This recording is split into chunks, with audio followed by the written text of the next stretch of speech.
Good morning, Vietnam. How are we doing? It's Sunday morning. It's 0840, and I'm going to carry on with this now. You haven't seen me for a few days. A couple of reasons. I've been working on my Göring Gambit course, and also I had just shit brain. I swear I've made probably 3 videos, all of which were absolute crud. So I couldn't even share them. I've lost a couple of games. Ladies and gentlemen, the Göring Gambit. I haven't paid Nish to do this, by the way. Nish_AM. So this is the Goring. So they've taken the Scotch pawn, they've taken the first Goring pawn, and now we're looking for the triple. Basically, if they take the third one, you're looking at least a 2 out of 3 win rate on the whole, at most levels. Congratulations, you are now fully invested in the Göring Gambit. Well done. Okay, now life is actually fairly straightforward. Okay, so there's a bunch of rules. That's the thing about my course. Isn't about understanding the middle game ideas, right? The Goring is not positional. It's balls out, attacking. You know, there are no middle game ideas, by the way. That was also just hanging. Okay, so its attacks are bishop. I should probably think about the game. So this, I get a pawn and a rook at the cost of a bishop. It'd be nice to do this, but then actually the king defends g7, which isn't so pleasant, is it? So both of these bishops are actually hanging. I don't know.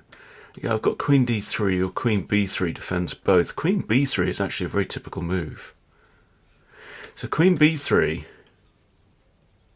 mean, generally this is the move that you want to play if you can. That's the rule. We're setting up with a barrage against f7. That's a major threat.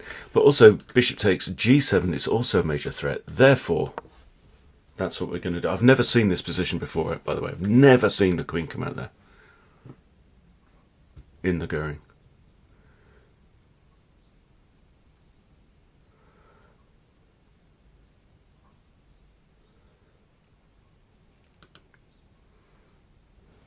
And I spent most of my time talking to you. It's the first time I've had to think. So yeah, we've got a bunch of rules. What we'll do is we'll finish this game off with a victory, and then I will walk you through the rules. Not all of them, because you've got to get the course for that. And there's some, some slightly more intricate ones. For example. And the course has got 20 chapters in it, most of them with 4 or 5 lines in. So it took about 100 lines, and the point is not to memorize them. The point is you learn the rules, which you can remember and is straightforward, and then we apply those rules in a multitude of different scenarios. So basically, it's everything that you're likely to see. Can't remember the actual maths of it. But it's something like, 1 in 500 games or something, 1 in 200 games, something like that. That's kind of our cutoff. So the idea is that you're going to get to a good position, if not actually win. But yeah, like I say, there are no middle game plans in the Goring. The plan is to smash the bastard immediately. And here you can this is the entire point. These 2 bishops lined up together, just laser beaming through the king side. And black is, I would say, finished at this point, actually. Okay. So now this is just free, isn't it, really? This is free. And so's the rook. Because he has to spend the next move getting out of check, right? So what can he do? Block, lose his knight. And then he still can't castle.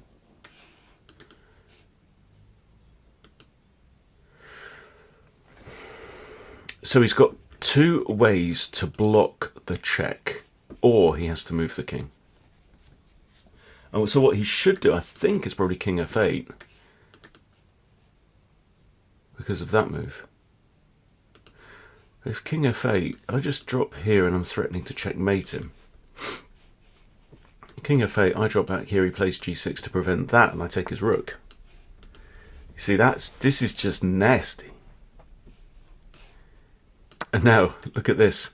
You know, like when you've got 2 pawns in the centre of the board? Yeah? You know, like when you've got pawns on d4 and e4, you control all these squares. I just got bigger pawns. And material is equal.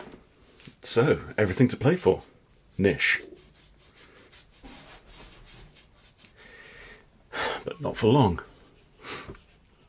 Look at this. 3 semi-open files. No white pawns on B, C and D. And okay, should we have that?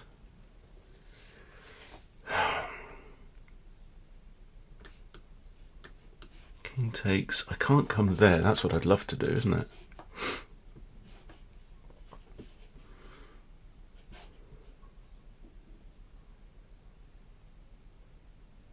King's actually trapped.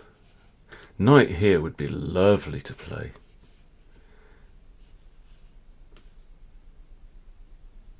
Is this queen going to be able to harass my bishops?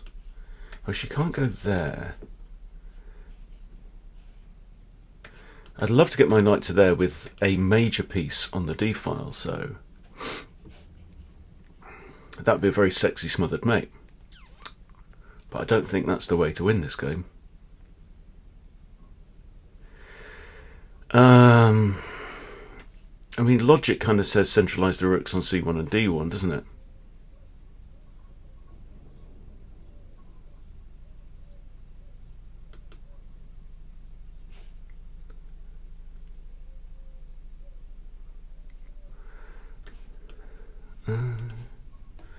Let me just cash in here.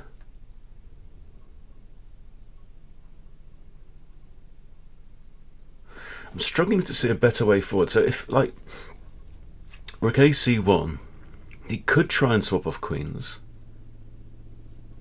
which is probably just winning for black anyway. Rook here, it gives him an... No, I can't think, I'm just going to cash in.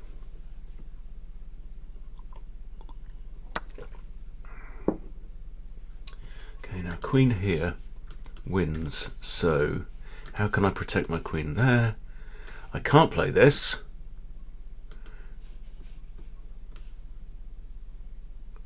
So I'm going to try and nudge his queen, try and persuade her to find alternative accommodation.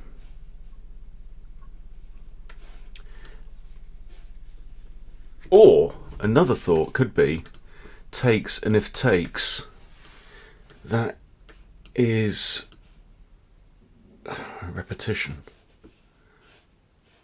Yeah, if the queen like buggers off somewhere stupid like this, right? I take, he takes back. So there's no knight here. Queen comes in here. That's forced. This forces the king back to that square, and then what do I do? Oh, then that's just mate. No. Yeah, it is. So if the queen goes, even somewhere like that, takes, forced.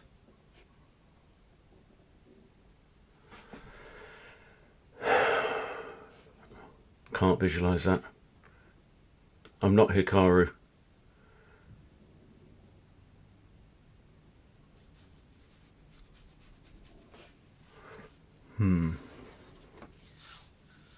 But the point here is, yes, we're in a middle game, but white is having all the fun, which is the whole point. And Nish is having a torrid time of it. Okay. Like I said, he's wanting to swap off the queens. I don't think we should entertain that idea at all. That would be a nice square to get to, but that's... Can't do this. What squares have I actually got? Safe squares. Relatively few. So from this selection of squares, where do I want to go? I'd love to go here. Or here. I'm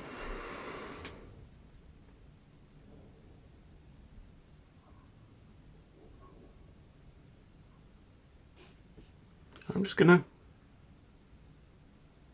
Yep. Yeah. Put the queen somewhere sensible. I'm up an exchange. More significantly, though, he's got 2 pieces here that haven't developed. Whereas all of mine are ready to play a part in the game. Just this rook, this lingering. Queen here. Just threaten this pawn. Threaten check there. He has to go there.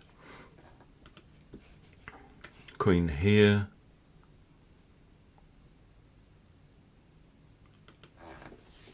I thought we'd all be over by now, but we're both having to take our time to have a think and enjoy, well, me enjoy trying to pull his legs off one by one and him trying to stop me.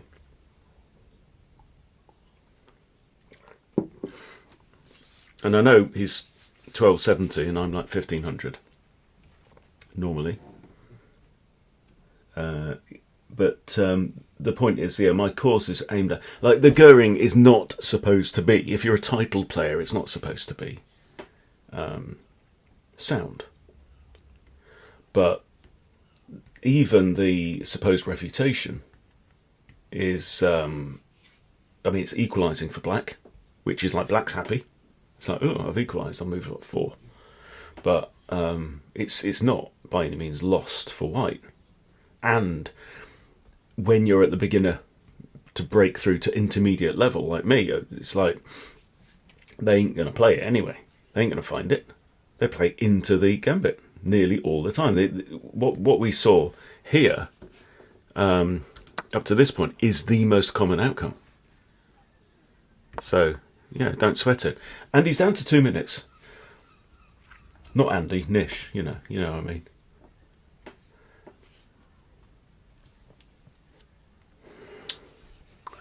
Let's have another... What else have we got here? There's just not really much to do. I mean, a3 hits the queen. Defends itself. That's not bad. It's a move.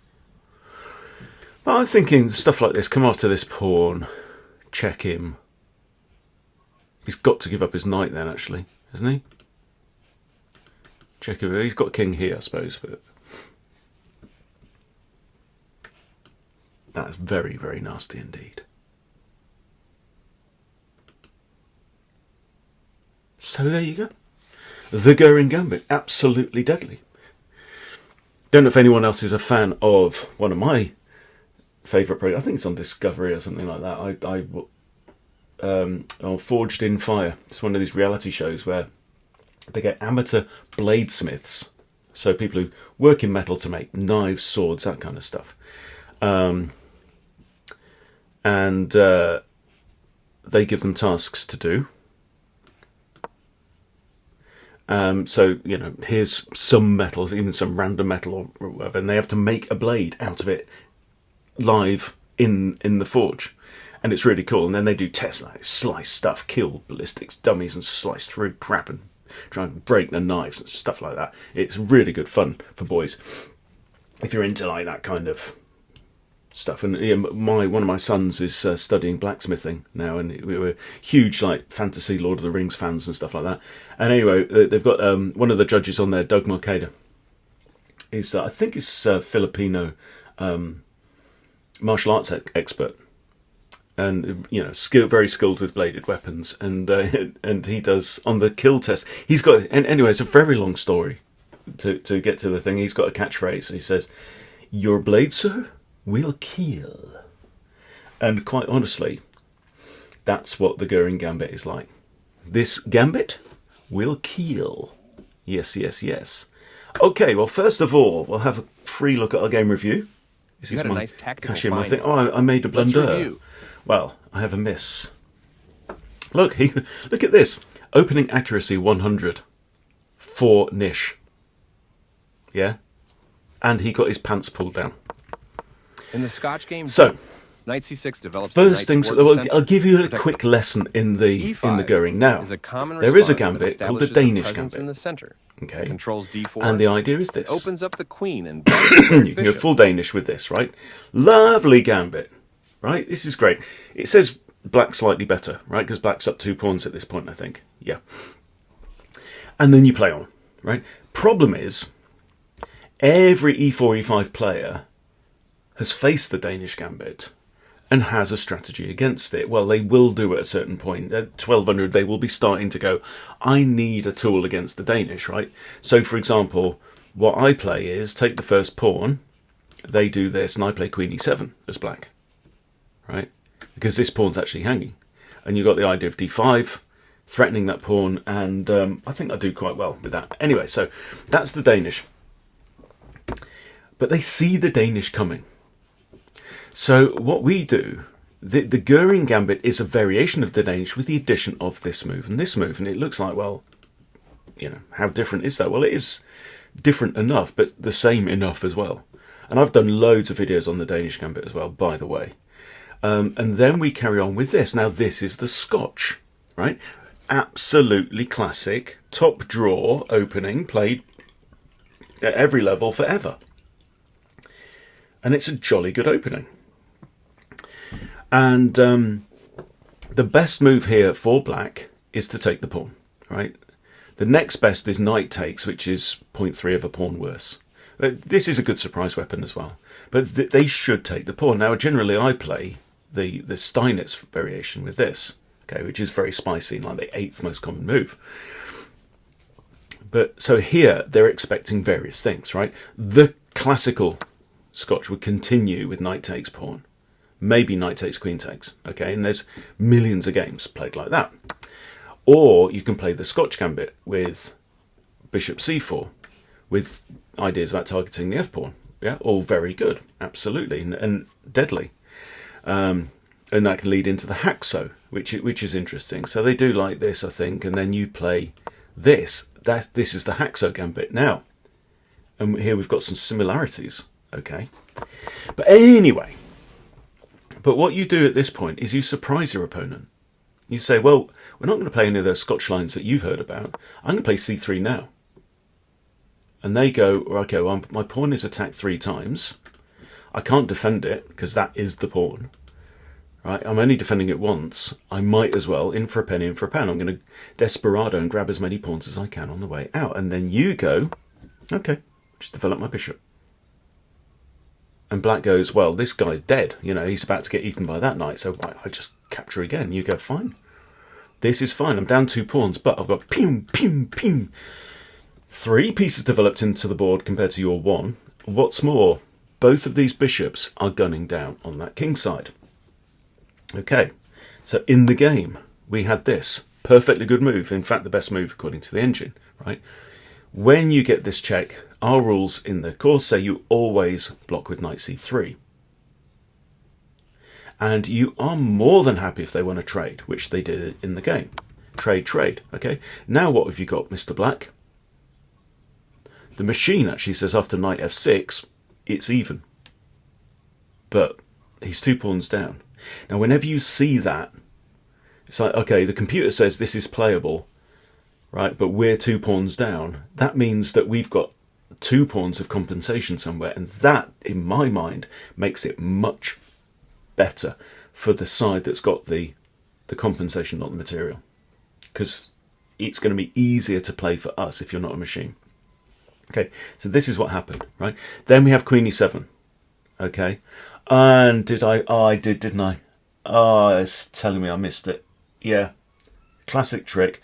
Okay, in the course, general rule is you castle. Mistake. It's saying just grab the stuff. Just grab the free material there. Okay, which we didn't do. So, yeah, in the game I castled. Which is a miss. Because it's a free rook. Right, it's actually an entire free rook. And we're never worried about the e-pawn either. Because if they take there, it's just bang and you've lost your queen. Well done, you know. So they do this, best move. So that took a think, I confess. Knight here, best move. Didn't need to do that. So what was best? So here it's just saying rook AC1. Centralise the rooks. Okay, but we're splitting hairs here. It's a sixth of a pawn difference. Now I play that's fine. Better knight g5. I never even considered that move actually. And to be honest, I can't quite. Okay, I know we're targeting the pawn, but anyway, from this point, it's Did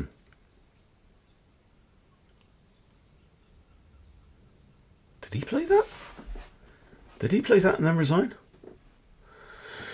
Well, hey. Yeah. Oh no, he had to really, didn't he? Yeah. Anyway, so yeah, absolutely lethal. The Göring Gambit. Yes, there are refutation lines. So, you know, for example, you play this and they play d5. Okay? But look at this. E takes d5. So basically what we do is we trade everything, right? And he shouldn't actually take back there at all. That's actually a blunder because we've got too many attackers. You know, so we trade off. He might do this and we do like knight c3 and this is equal. Right? But that's the refutation. Like that's literally as far as it goes. If you know a better refutation, please let me know in the comments, but I haven't seen it, right? And this is perfectly playable. This is like white's fine in all lines. You're gonna get your bishop out, you're gonna castle your king, play on, have a good time. So that's it. That is it. So it's gonna take me a few days because I've got 20 chapters in this. Also, let me show you something else as well. I've got you a couple of bonus chapters. Because if you play this expecting you're going to normal King's Knight opening and they play the Philidor, right? Now, classic book move in the Philidor is this, and this is the Philidor exchange variation. And normally, again, like in the Scotch, you take back with a knight and you've got a slightly more boring version of the Scotch, okay? But we're not going to do that because we're going to play the Bird Gambit, right? This is different to Bird's opening, which is 1f4 for white. The Bird Gambit, okay, probably the same bloke, right? Because he was dubious.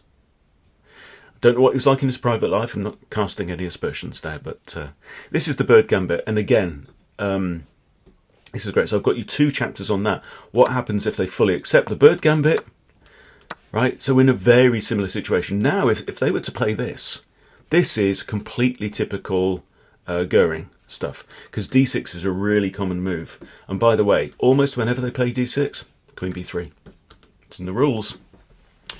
And we do very well from this position as well. So you're getting your same kind of gig. You know, with your bishops from hell, 2 pawns down, but all the fun. You know, we're going to get to castle, happy days. Yeah? Yeah, sold. So we've got lines on. I'm just looking at my list of chapters here.